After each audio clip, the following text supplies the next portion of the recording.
Willie D Live. What's up, family? Venezuela's government accused the United States of attacking civilian and military installations in multiple states after at least 7 explosions and low-flying aircraft were heard around 2 a.m. local time Saturday in the capital of Caracas. The Pentagon and White House did not immediately respond to requests for comments. Check it out.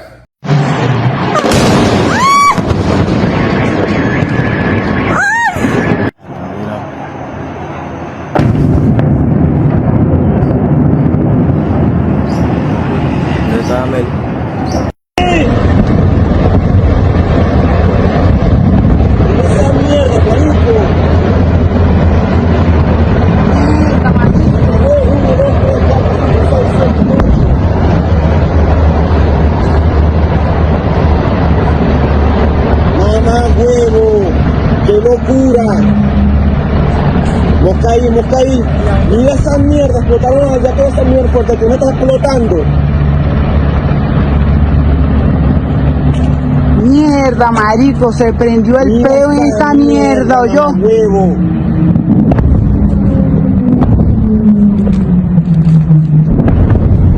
Marico, qué locura.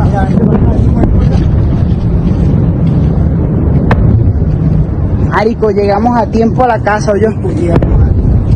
Marico, mira esa mierda.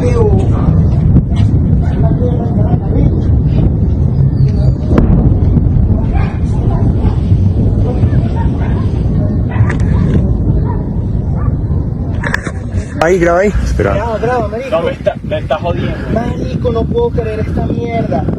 Marico, me está jodiendo. Marico, tengo el corazón mío. Ya, marico. Llama ya mismo.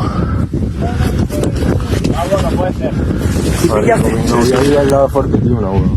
Marico, se me quedó sin el puto teléfono. Pues llámame mamá. Vamos bien, Miche. Vamos bien.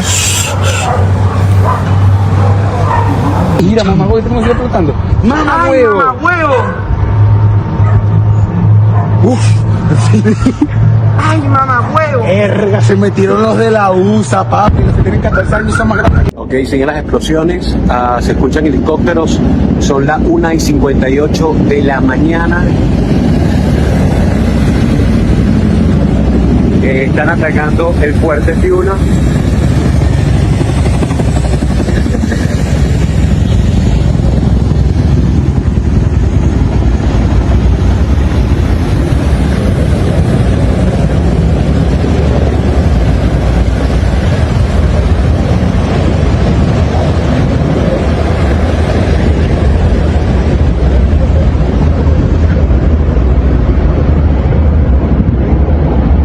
Family, if I got bombs dropping that close to my head, the last thing I'll be doing is trying to chronicle the activities.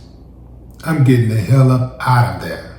I don't know where you can really go to unless you find a bunker when bombs are dropping above your head. Hey man,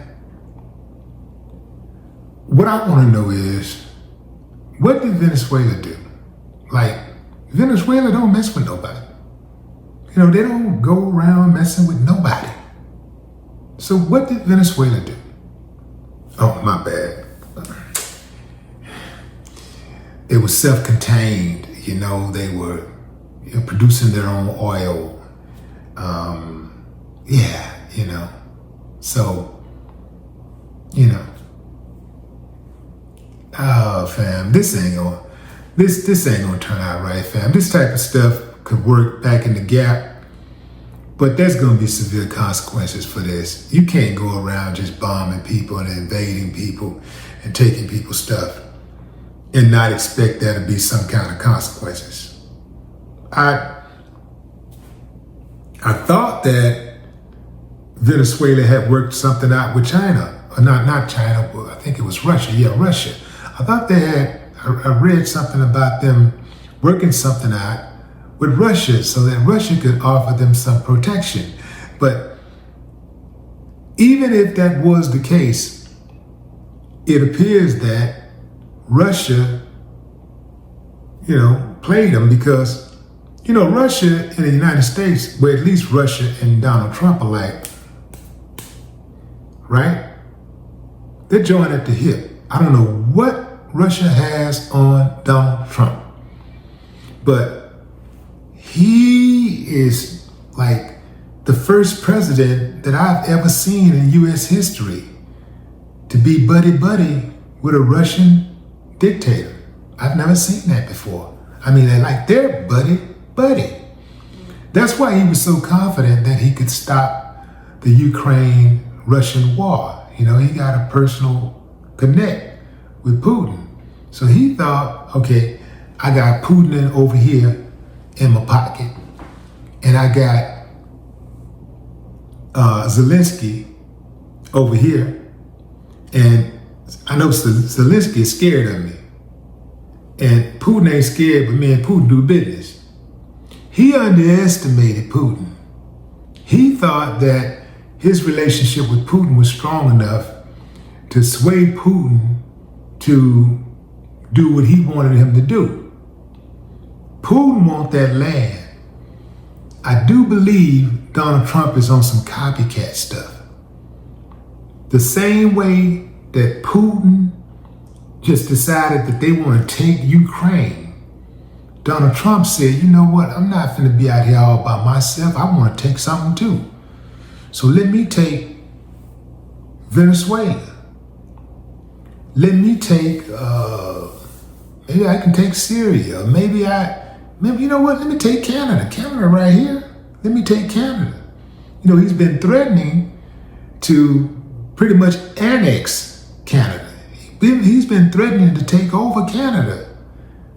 And the Canadian people are like, no, I don't see how, if he really wanted to, how they would stop a U.S. invasion. I don't see how they would be able to do it, because they do not have the firepower to keep the U.S. at bay.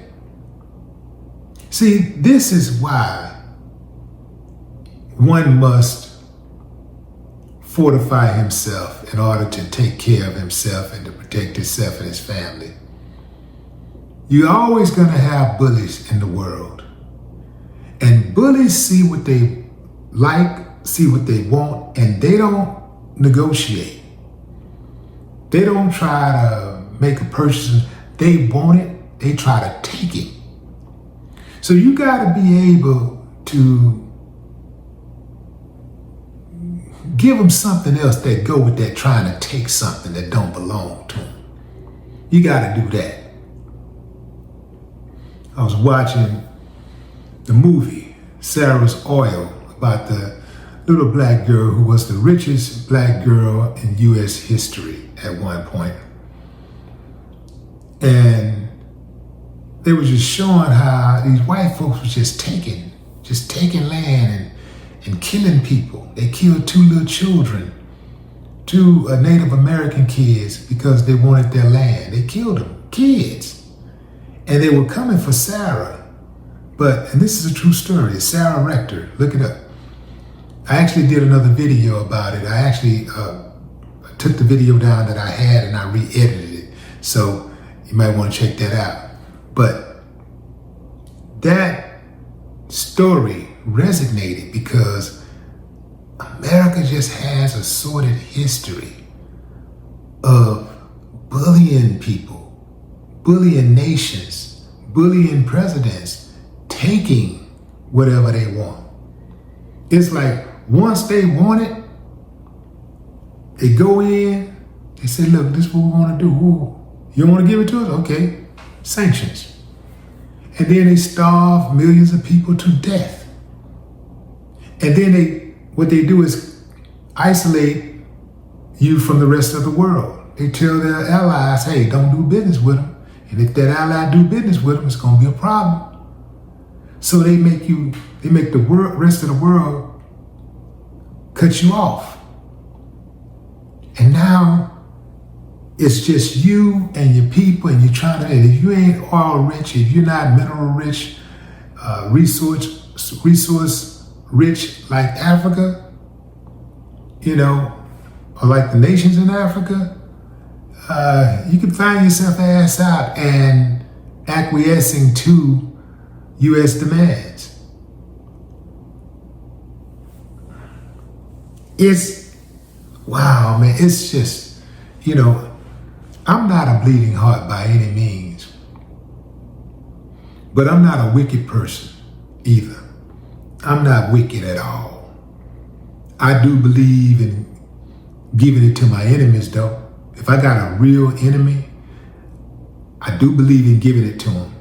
Like, giving them everything they're looking for. And I mean, I can one-up them with evilness, if that's what it is. That's what it takes. But just going around bullying people, killing people for oil and resources. America got enough talent right here. America has enough intellect. There's enough smart people right here in America, and there's enough incentives for them to invent things or to improve inventions that we already have, to not have to do stuff like that. But I guess that's the shortcut for some people. They, you know, it's gonna take too long to sit there and think about something and, you know, come up with a plan, you know, a really a viable plan. It's gonna take too long to do that. So some people like to take the shortcut when the shortcut is the work. You see, the shortcut is always the work, but sometimes, you know, you got people who want to take the shortcut and take something, you know? They want to just take it. Venezuela, those people don't mess with, you don't even hear about Venezuela. The only time you hear about Venezuela in America is when they have immigrants coming over here trying to get in. That's the only time you really hear about them. Them people ain't out there bothering nobody. But yet, they're having their country bombed. For what? For stuff. Like killing people, human beings. Just, fam, what we seeing from a distance, it ain't nothing compared to what it's like on the ground. War is a really, really brutal game. The difference is today, though, is that the footage is not going to be filtered through mainstream media. It's going out. Like, it's like what I got my hands on right now. That's raw footage from everyday human beings who say, yo, I got it, this is what's going on. So, man, buckle up, boy, it's finna get even worse. We got a dude running around here begging for a Nobel Peace Prize while he's actively starting wars. No more talk.